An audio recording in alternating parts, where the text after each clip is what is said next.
Fala pessoal, tudo bem? Aqui é Marcelo Almeida mais uma vez. Antes de mais nada, feliz 2022 para você, que você tenha um ano muito positivo, muita paz, muita saúde, muitas vibrações positivas para que você possa ter colheitas importantes ao longo do ano que começou agora. E o ano já começou, pessoal, com fatores importantes, né? O Tribunal Superior Eleitoral e a Agência Nacional de Proteção de Dados lançou uma cartilha para falar sobre a utilização dos dados no contexto eleitoral.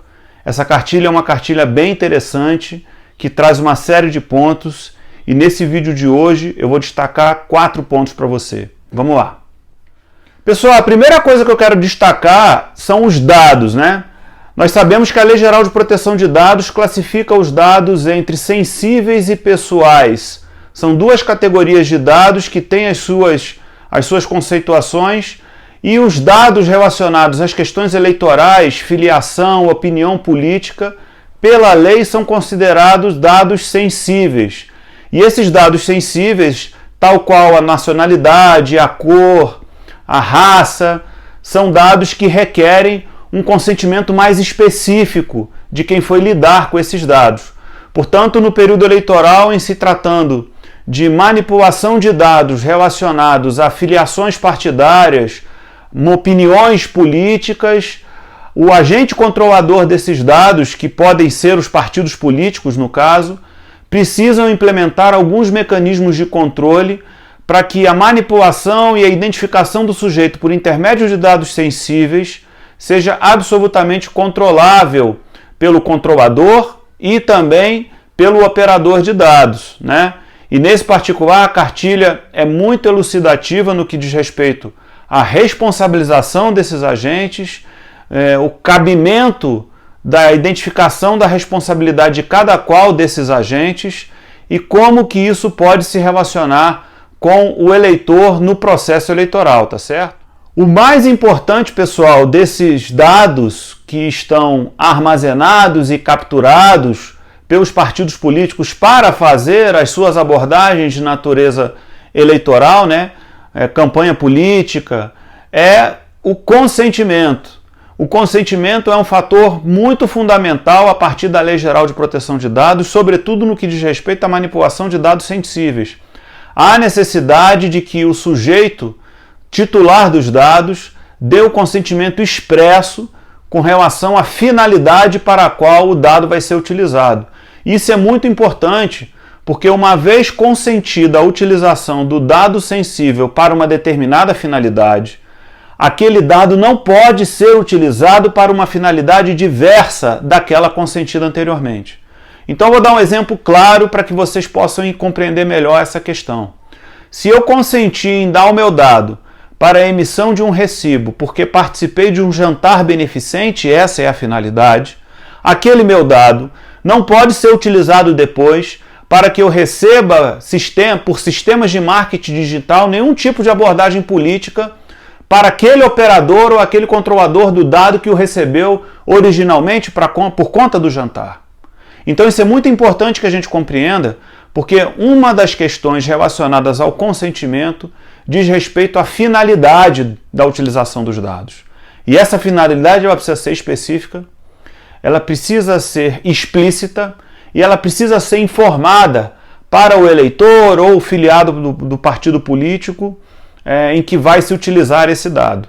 Então esses elementos são muito importantes para que o sistema de proteção de dados possa se aplicar ao processo eleitoral de maneira a organizar a utilização dessa base de dados que se forma pelos partidos políticos e pelas campanhas eleitorais para o alcance do sucesso eleitoral, e isso tenha efetivamente mecanismos de controle e gestão para que os dados não possam ser utilizados para finalidade diversa daquela para os quais o titular do dado deu o seu consentimento e a sua concordância, tá certo? Pessoal, como eu já disse anteriormente, os partidos políticos passam a ser titulares de responsabilidades decorrente da caracterização como controladores de dados, né?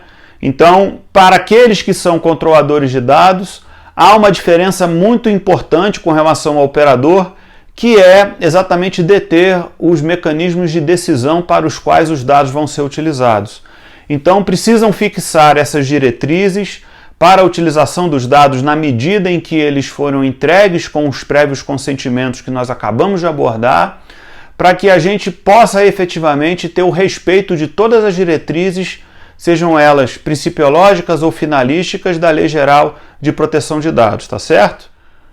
É importante também que a gente estabeleça que para o gerenciamento de todos esses mecanismos de coleta de dados, utilização dos dados, parece ser importante a obediência do que está disposto lá na Lei Geral de Proteção de Dados com relação à criação de um programa de governança e privacidade de dados, certo? Então, a criação desse programa, que tem que caber dentro do tamanho da proposta da campanha eleitoral ou do partido político que vai fazer a gestão desses dados, ela é de suma importância para que haja a garantia de respeito das diretrizes da Lei Geral de Proteção de Dados, conjugada com as diretrizes da lei eleitoral. E quando eu falo isso, pessoal, é porque no que diz respeito à manipulação dos dados, a gente tem que interpretar os dois elementos, circunstancialmente nesse ano eleitoral, como elementos conjuntos que vão gerar resultados práticos tanto na vida do eleitor como na vida daqueles que vão ser eleitos. Portanto, a conjugação desses dois dispositivos é fundamental e eu vou dar uma evidência disso. O Tribunal Superior Eleitoral, por intermédio de resolução, determina que os partidos políticos forneçam à Justiça Eleitoral os dados dos seus filiados. E nós temos um dispositivo lá no artigo 11 da Lei Geral de Proteção de Dados que determina que esses dados possam ser repassados quando há uma obrigação legal. Essa obrigação legal de coletar esses dados e repassar para um órgão público não pode ser objeto de outras finalidades, como venda de cadastro ou aproveitamento de cadastros para finalidades diversas daquelas para as quais o sujeito já consentiu a utilização do dado. Eu reitero isso porque isso é um mecanismo muito importante da Lei Geral de Proteção de Dados, a autoafirmação individual com relação à titularidade dos dados, é uma premissa importante da Lei Geral de Proteção de Dados e que no período eleitoral não vai ser diferente e a gente espera verdadeiramente que todas as campanhas eleitorais consigam fazer as suas abordagens em obediência à Lei Geral de Proteção de Dados, com respeito à individualidade de cada qual e, sobretudo, no que diz respeito às convicções políticas, para que a gente tenha debates harmônicos, sem misturas de responsabilidades e obrigações para as quais todos nós, como eleitores brasileiros que somos, temos de comparecer às eleições, fazer os nossos votos de acordo com as nossas convicções e construir, portanto, um país melhor de acordo com essas premissas, mas, sobretudo, respeitando o processo e não só as finalidades. Se você gostou desse vídeo, pessoal, continue nos acompanhando. A ideia é que a gente sempre, nesse ano eleitoral, a gente consiga ter aí mais elementos de integridade voltados para o processo eleitoral. A gente vai sempre dar dicas sobre isso por aqui, até porque o combate à corrupção é uma pauta política, nós vamos debater invariavelmente isso nos fóruns políticos por aí e eu espero que você goste e continue nos acompanhando. Vamos em frente. Um forte abraço.